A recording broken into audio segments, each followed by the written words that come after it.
Hello. Welcome to another special episode of Growth Powered by FareHarbor. As you can see, I'm not in my living room again. I'm actually at a fantastic event. I don't know if you've heard of FareHarbor Meetups. I've mentioned them in the last 75 episodes, I feel like, at this point. But we are actually pseudo live here at a FareHarbor Meetup in Toronto, Canada, meeting our clients. And we have a special guest at this meetup.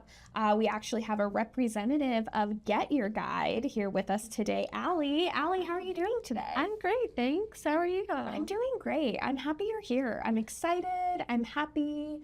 I wish I had a thesaurus and I would read out just every synonym for how excited I am to have GetYourGuide here and Allie here. Allie, tell us about you. What is your role at GetYourGuide? What do you do at GetYourGuide? Yeah, I'm a senior account executive at GetYourGuide, which means I'm in charge of onboarding new suppliers and finding the best attractions and experiences out there to send our customers to. Oh, that's a good job. Yeah. Do you get to experiment and go on a lot of tours? I do. Sometimes I get to go out there and do walkthroughs and go to fun attractions, museums and stuff. Oh, that's so exciting. Yeah. And you're based out of New York City, right? Mm-hmm. Oh yeah. my gosh, I bet you've seen it all then. I do love it. Yeah, it's an awesome city, but then it's also so easy to get to everywhere else because it's such an international and great airport. Oh, that's so exciting. Okay, what is your, let's do it you first. Typically I do a fun fact, but in light of your role, of your super fun job, and I have a super fun job, so you have a super fun job if I'm jealous. What has been your favorite place to travel to? And what's been your favorite activity that you've done with an operator? I would say recently, because I've been to a lot of places, but recently I went to Namibia, which was really awesome. And I did some kind of dune excursions and saw the desert at sunrise and things like that, which were really awesome. Dune excursion, like the science fiction fantasy novel? No science fiction involved, but there was a vast desert with rolling dunes involved, which was very cool. That is We went up and down quad bikes and stuff. If I was not recorded, and this wouldn't be on my digital footprint, would be at the time I can sing the Dune yell right now to that, but I won't. I'm terrified of my digital footprint, so I won't do that today. Allie, as I've said, I'm really grateful that you're here. Thank you so much for coming on the podcast and for coming to Toronto. It's my first time. I'm really excited. It's my first time too. Are you noticing how nice people are here? Yeah. Everyone's being really friendly. Everyone is incredibly friendly. I'm almost scared. I'm almost like, are you robbing me at the same time? As a New Yorker, yeah. Denver's getting close to that vibe, but yeah. We have a meetup later this year in New York City. Maybe you'll be there as well. Very excited for that. If someone didn't know what GetYourGuide is, how would you describe what GetYourGuide is for our probably one listener who may not know what GetYourGuide is? What is it? Yeah, so we are a online booking platform that helps connect suppliers with travelers all over the world. So we help customers find and discover and book all of the best experiences around the globe.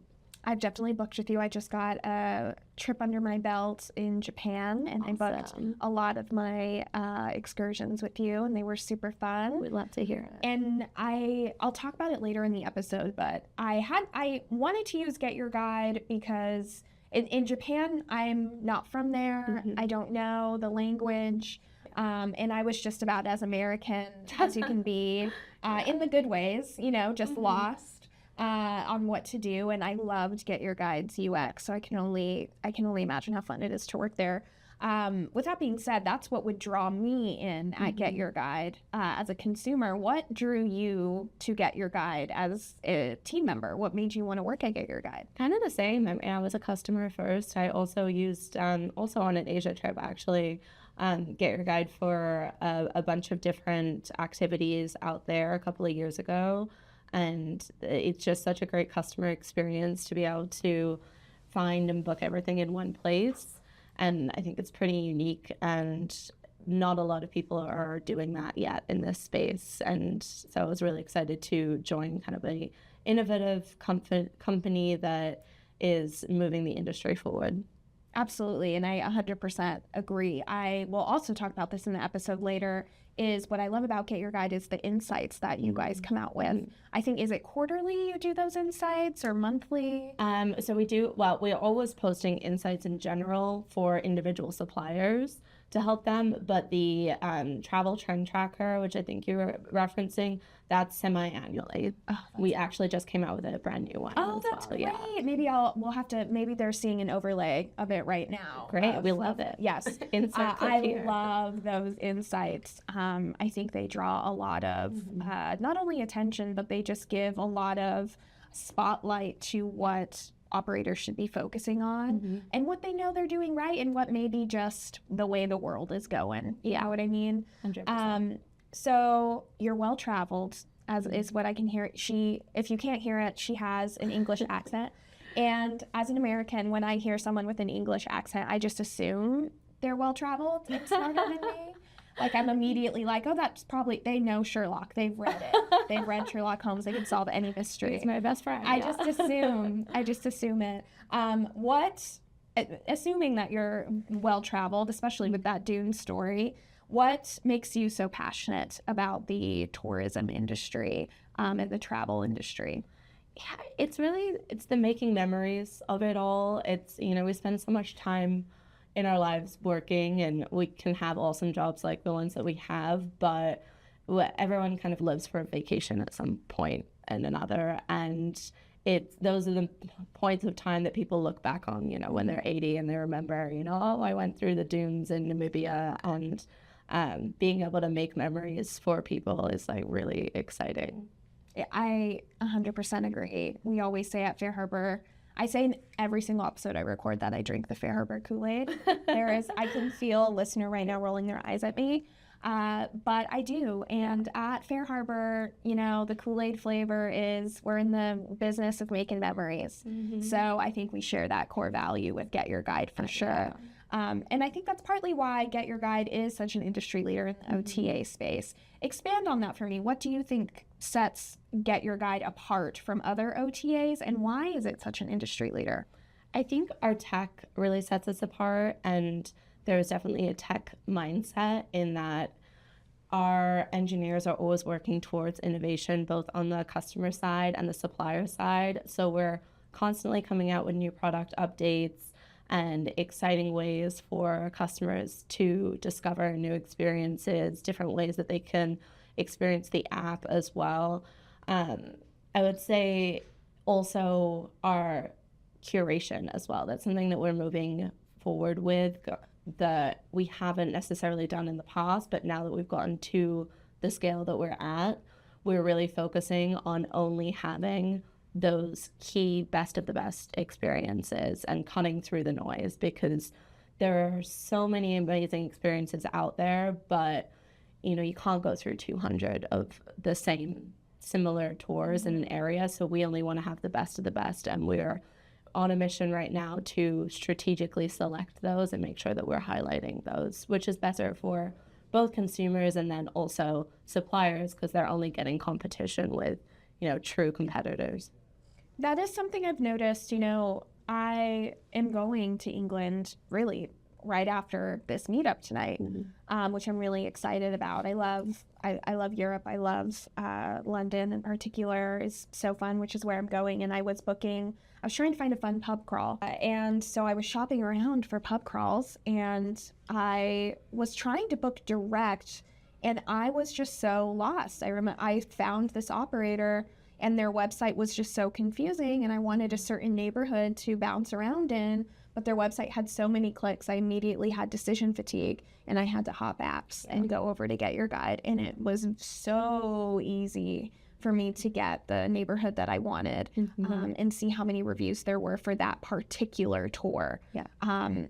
It made everything so much easier. How does someone get on Get Your Guide? And I'm sure you've noticed, I see it all the time in the community, that clients of FareHarbor particularly get frustrated and they get frustrated over like a wait time. And I can hear that you're saying that y'all work so hard with a fine-tooth comb to ensure that the tours on there are going to be legitimate, that they're going to be fun, that they're going to be valuable, and provide these unforgettable experiences for customers. How do operators prove to you that they are all of those things?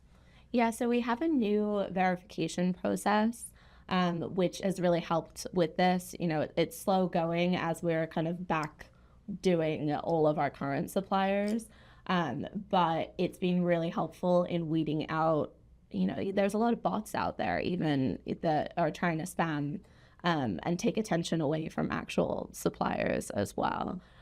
So we've used a new verification process. We work with a third party that kind of verifies the identity of everyone who's signing up, and then also their business registration information as well, so that our customers can feel comfortable that there's a real human who has safety checks and checks on their business in the background as well. But the suppliers can just go to our site and then kind of sign up themselves and go through that process. It usually takes about 15 minutes. For the initial sign up. Yeah. Nice. And for those who are frustrated right now with how long it takes to get listed on Get Your Guide, what would you tell them? Be patient with us with that. I think it's definitely something that is a work in progress, but we've seen tremendous progress in the past couple of months from our team. And it's also a temporary moment in time. It's not going to happen forever. It's just a backlog that we need to clear in order to make sure that we are, you know, following the standards of data protection and all the international laws, as well as protecting our customers. But yeah, I can't give a specific timeline to it, but it's definitely a temporary situation in that way. Absolutely. And that makes sense. Again, there's been times where when I was an account manager, I'm looking at websites all the time. And there's so many times I would see a client's website and I've been on their tour. I know it's fun. I know it's real. And I go on their website and I'm like, I would not want to put my credit card number into this website. Yeah. No, that is the good thing about us is customers can feel comfortable booking with us. We also have, you know, certain guarantees and certain cancellation policies that make customers feel comfortable booking with us. And also the languages as well. Like you mentioned, the language barriers can sometimes be an issue, even with Google Translate, right? Yeah. Some widgets and plugins and things don't translate, and you're like, well, I hope I'm paying for the right thing. We translate into over 37 languages and accept as many currencies as well and different payment methods, so customers can feel more comfortable booking with us. But then also suppliers, we cover all the foreign transaction fees as well. And what, you know, small tour operator is able to translate their site in I didn't know that. That's incredible. Yeah, that's a great incentive. Incentives. What other incentives could you say for our clients who might be interested in having a partnership with Get Your Guide? Yeah, I would say just the sheer scale and breadth of audience that we have is really the important thing here, is being able to amplify their own current marketing efforts and drive bookings at the end of the day. I mean, there's a lot of different ways to work with us, but at the end of the day, I think what most tour operators care about is driving bookings, and especially on their off-season, shoulder seasons, things like that. We've been really able to help our suppliers with those seasons because we market to people all over the world. So, you know, what is a school vacation in the US is not the same as a school vacation in France.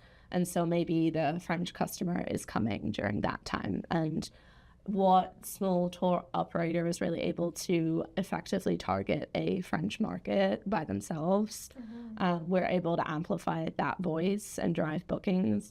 And, you know, we're revenue sharing, so they're not paying anything up front for that extra marketing reach.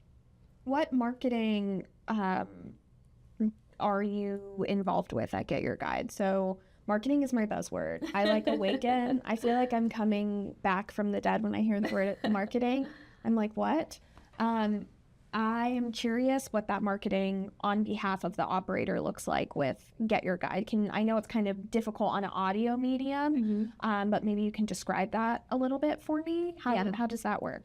We work with so many different channels. 20 different channels of marketing, from the influencers to we have Netflix ads and Hulu ads and ads in the football playoffs, not a sports golf, but whatever the playoff games are for that. And also down to, plug-in advertising as well on various websites. But also really important is our strategic partnerships as well. We work with over 2,500 strategic partners in the travel industry. So like credit card companies, if you book with Amex, you can book with your credit card points. Different airlines. So if someone is booking with Air France, for example, flying into Toronto, then on their confirmation email, they get a plugin that says things to do in Toronto. And then that will direct them to the Get Your Guide Toronto page and all of our operators there. That is so cool. It's really interesting. When I went on a trip to Amsterdam, I was pretty outside. I was like in a neighborhood outside Amsterdam. So I was taking the train in. Cleanest train I've ever been on. I'm from America, so the bar is low. So low. Yeah. But I looked around at one point as I was getting closer and closer into the Amsterdam, and every person that I could probably see was a tourist. Like I could kind of tell. We have this look about us, was on their app on Get Your Guide. We love to hear it. It was really interesting. If you're not able to share this, totally fine. But I'm really curious to know, like, what markets regionally are kind of like the biggest ones, or where you see operators more easily thrive in the world. Yeah, it definitely varies market to market hugely. But in the U.S., more than half of our customers buying experiences in the U.S. come from an international market. Interesting. Yeah, very heavily European, because we are a European company. We're a German company. So that's probably our highest segment beyond Americans, but from all over as well. I hear people from Australia coming in as well. Yes. And all over the globe. Crikey. Yeah, crikey me. That's interesting. Well, we've really hit the nail on the head, I think, on how valuable Get Your Guide is to tourists and to our operators, marketing to them. Let's talk a little bit about challenges. So what do you think are the biggest challenges operators face when it comes to reaching a thriving partnership with Get Your Guide? And what advice can you give on overcoming those challenges? Yeah, I think it's similar challenges to any place on the internet where we have so much choice out there. We have more choices now than we've ever had in human history. And Get Your Guide is there to try and help narrow that down for the customer, but you still have competition, right? So how do you stand out and differentiate yourself from the competition is a common challenge that I hear from our suppliers. And I think that's really down to creating the best product that they can, the best product page that they can. There's a few different ways that they can do that. One of the things that we've really dug into research-wise is, having people in your pictures, showing people doing the activity. It sounds really simple, but it makes a big difference if a consumer can see themselves in the activity and see them, like that I can kayak along the DC River in this activity. There's me. It just, I think mentally we're visual creatures. And then the title and description is also really important as well. The description is the short description is what pulls into the search engine optimization. So making sure that suppliers know that and are utilizing the description effectively to be able to really hone in on what are the keywords that a customer would search for your activity for. How do you have any experience in finding out what is the right SEO, what is the right description? How do you have a catchy listing on Get Your Guide? I guess what you said there are in the listing itself. We should have people, which I find really interesting. My ears kind of peaked when you said that or perked when you said that. It's been a long day. They perked when you said that because I just got done doing a tour today, a walking tour, and it was a friends and family tour. Oh, nice. And it was everyone that was there was like a friend or family member of the operator because they're launching a new tour and they're going to be listing it and they need pictures for it. Yeah. And I thought that was a really interesting concept to have like a friends and family. I've heard of that for restaurants, like soft openings, and they did like a soft launch. I know the kids think a soft launch is something completely different than what we're talking about, but they did like a soft launch of their tour. So I think that's a great tip to kind of throw out there as a friends and family tour where you can get some photos and stuff. Absolutely. What do you think should stand out in the description when they're listing on Get Your Guide? Definitely the location and any key highlights. So if it's a New York City tour, the description, the title will say New York City, but the description, if there's a certain neighborhood that you're in, if it's a Chinatown food tour, make sure it says that in the description. It sounds simple, but people don't always think to go that nitty-gritty into things, but anything that is different about your tour that you would want to highlight, put it in the short description as much as you can, so that if someone is searching for a walking tour in Chinatown, you will pop up in that.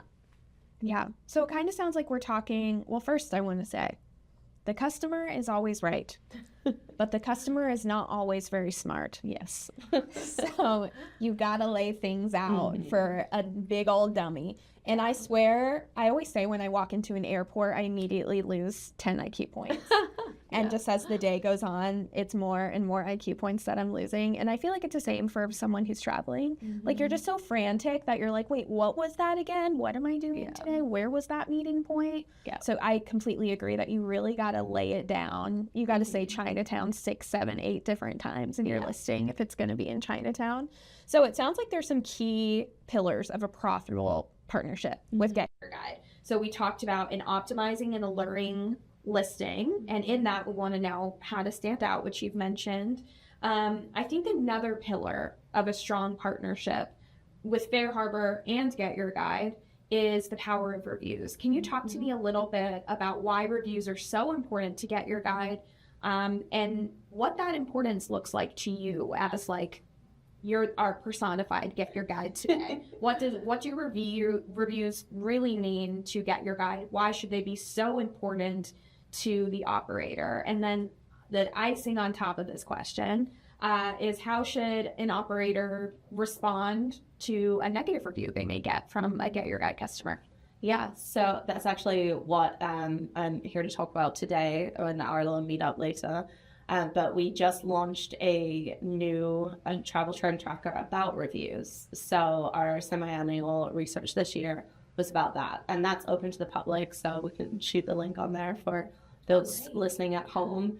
But there's some really awesome insights about reviews. And obviously we know they're important, kind of preaching to the choir with a tour operator, but it's really important to have a review strategy and know when is the best time to reach out to customers, how often you're asking for people for reviews, how you're making your experience memorable to even want to make a review.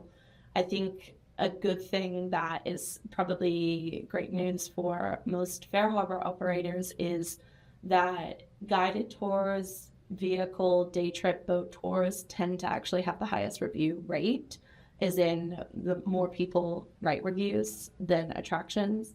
And that's really down to the human connection, we found out, because that person affords an opportunity to connect, to storytell, to personalize, and that connection really incentivizes people and inspires people to write a review. So as much as you can play that up in your experience, even if you don't have a guide, how can you amplify the human connection that you do have with a bus driver, a ticket sales agent, things like that? Yeah, that's kind of just scratching the surface, but we have a lot of other insights in the trend tracker as well. Amazing. I'll make sure to do a little screen grab. The link is on the screen as we speak. Shout out to Lloyd, my podcast editor. Thanks, Lloyd. You're the best. Interesting. So the last bit of my question here Do you have any insight on how to, or if you should, respond to a bad review? That is also part of our new product launch. Is there are now the opportunities for suppliers to respond to reviews, which is something that people have obviously wanted for quite a while. I'm not an engineer. I don't know how complicated that is to add. I'm so like that, though. I always, at FareHarbor, I'm like, how hard is it? Right. I'm like, just add it in. It'll take like 30 minutes. And then the engineer's so like, much more complicated. it's hard. I'm like, I was coding on MySpace, like, scoot over. Maybe I should try this, but no, it's actually kind of hard. Yeah, exactly. And our team is so good about really thoughtfully testing products so that the product is out. Once it's out there, it works well. There are not glitches with it. So they've heard the requests. We're always listening to our partners when we get these requests, and now they can reply to reviews. So if you do get a negative review, I think it's just really important to give context, right? And say, if there was a situation, respond gracefully and say, so sorry this happened, and then maybe they can reach out personally to try and correct it as well. But I think what we also learned in going through the review data is not every person is going to love every tour. The whole point is you've got to manage expectations, and as clear as you can be from the outset of this is what my tour offers and this is what it doesn't, then the happier customers you're going to have and the less negative reviews you're going to have. People, I think, shy away from including any potentially negative information in a page, but it actually can be more detrimental to kind of gloss over that. Absolutely, I 100% agree. I just did a tour with Zoom Tours, shout out Zoom Tours, and they took me to Niagara Falls yesterday, which is why my hair looks like this. Sorry. It was wet there. It was very wet there, yes.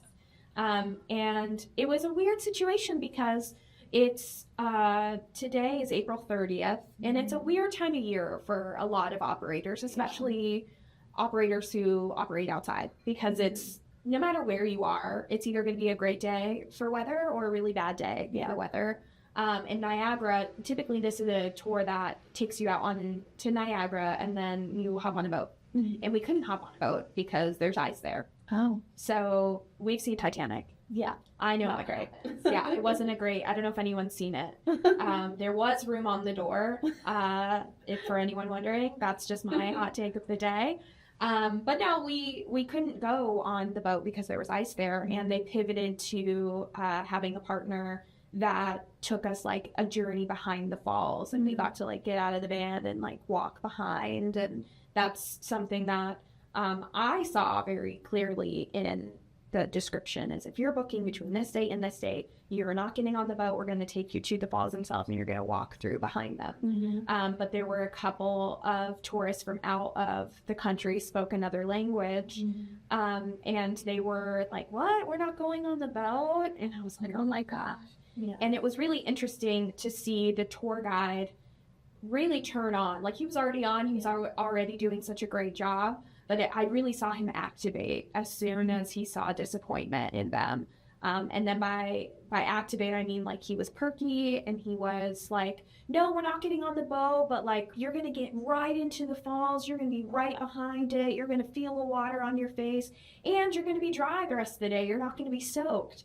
And me personally, I was like, y'all, I was prepared to get soaked. I'm not wearing jeans. And they were in jeans. I was like, yeah, you guys would have been miserable if you were that soaked.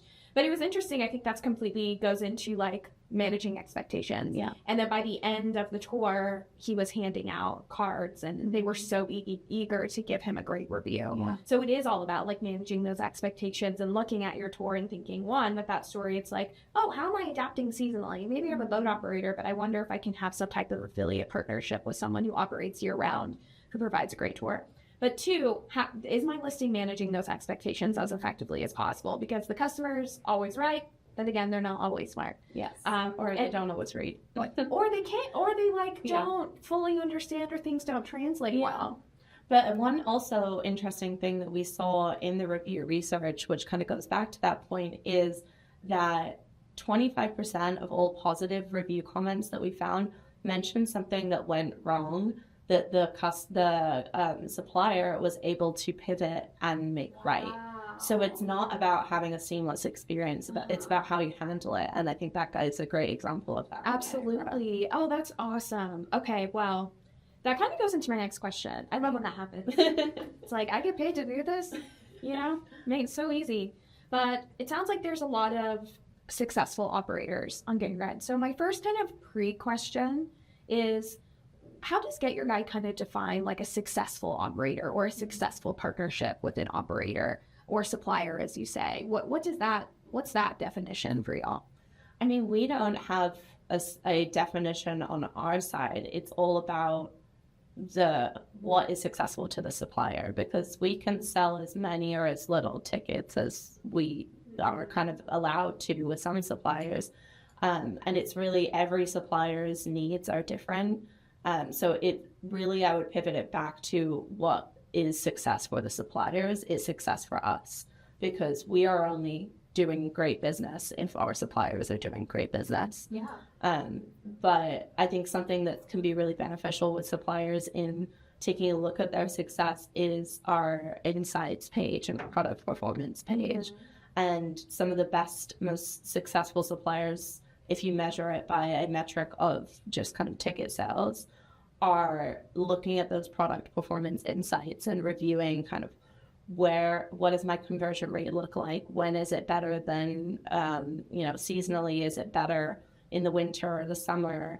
Am I getting more bookings from a certain region? There was, insights about where the customers are coming from, kind of internationally, different countries, regionally, and also insights about how you can improve the performance on your page as well. So the best suppliers are the ones that are actually actively engaging with the platform and looking at how they can improve their business and taking the suggestions. That's really interesting. And all of that is available in like the GetYourGuide. Do you guys call it a dashboard? Yeah, it's on the performance tab. Awesome. What are the biggest misunderstandings you see with GetYourGuide? I'm part of the FareHarbor community, obviously, joined the FareHarbor community, big plug. But I'm also part of other groups like Tourpreneur, and GetYourGuide gets brought up a lot. And I think when you work at a software, it's a really interesting and really nuanced thing of like we talked about earlier, where it's like, I'm not an engineer, but so many times I'm like, well, why can't we do that? Right. You know what I mean? Yeah. And I think it's the same for our operators, because as I always say, like, these businesses are their babies. And you work with small businesses. I work with small businesses. I'm the daughter of two small business owners. And they really, these businesses are like just their babies. They're their pride, their legacy, their joy, their misery in a lot of instances. And with that comes a lot of passion, and with passion can sometimes come like misunderstanding. And so I know my perspective on this question when I'm asked about it on FareHarbor, so I would love to flip it over to you on like those, what are the biggest misunderstandings you see, and how could we kind of clear the air on those misunderstandings? Yeah, I think a few things there. I often hear people kind of confuse us and think that we are a discounter and trying to undercut their current business and discount their tickets, things like that. That off the bat is just not true. We're not a discounter. We always want to be selling at the same price as our partners and just expanding their reach.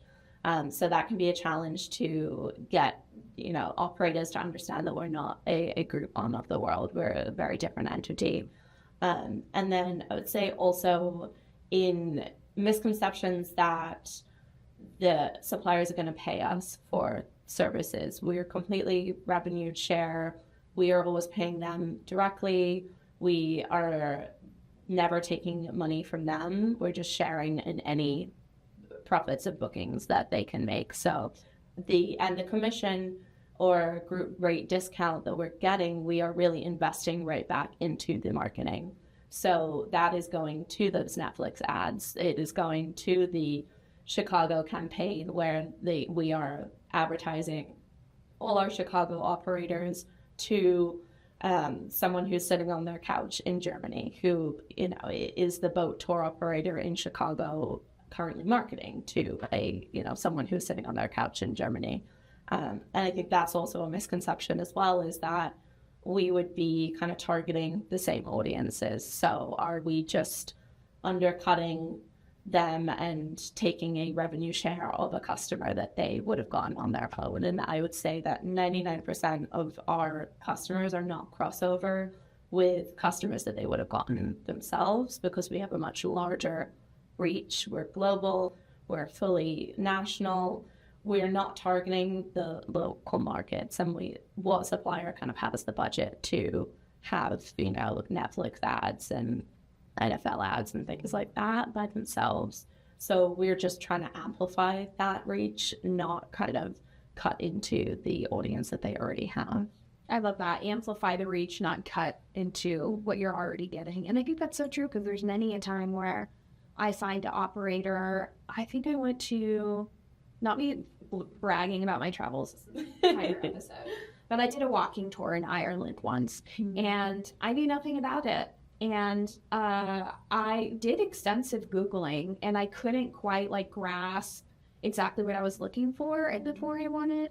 And I looked on GetYourGuide, and there it was. And I went back and found the company on Google. I never would have found them if I didn't have their company name. And, that says a lot about the company themselves. They had a great product, not great marketing. And that's where I see GetYourGuide really shining, is for those operators that maybe have that great product down. Yeah. And once they can get the reviews when they're out there, they can get the more exposure in SEO at one point, but right now they need to get feet in the door. Yeah. And I think that GetYourGuide is a great vehicle for that. Yeah, it's so hard to do. I mean, the walking tour in Ireland, the person is, when they first Google, right, they're looking for things to do in Ireland or things to do in Dublin. And there are so many things to do there. And especially for tour operators, I think it's really important, because the attractions are always going to come up first. That small walking tour in Ireland is probably going to be on page 5. Right. And who's going to page 5? It's just not happening. Whereas, condensing it into one platform, giving the customers the opportunity to make a wish list with all of the attractions in, and sit alongside the attractions and the tour operators, is really impactful. That UX, y'all, goes crazy. It goes crazy. All right, so speaking of the user experience, we talked about a lot of it from really both sides this episode, which I've loved. But as we kind of close out the episode, before I warned Allie before of the humble brag, as they like to do every episode this season, before we get into your humble brag, what is the hot goss? What's the 411, as the kids say? Are there any, you've given us little nuggets this episode of things that were honestly just announced today, which is really cool. I have the hot scoop. I love that for me. What new features can you tell us, our listeners, about from GetYourGuide? Yeah, so we have the hot new product launch that's coming out. There are so many of them, too many to list all of them, but like I mentioned, the AI insights for the product pages are going to be really helpful, I think, for suppliers to better, easier create their product pages and really have a better understanding of how that impacts performance. Also, we have the reviews, replying to reviews, like I mentioned. And then also we have a brand new pickup feature, UX experience that I think is going to be a lot easier for suppliers and customers to manage and have a much smoother experience, which is really important, because we do hear oftentimes that pain points, one of the biggest pain points are trying to find a supplier, the meetup, the pickup.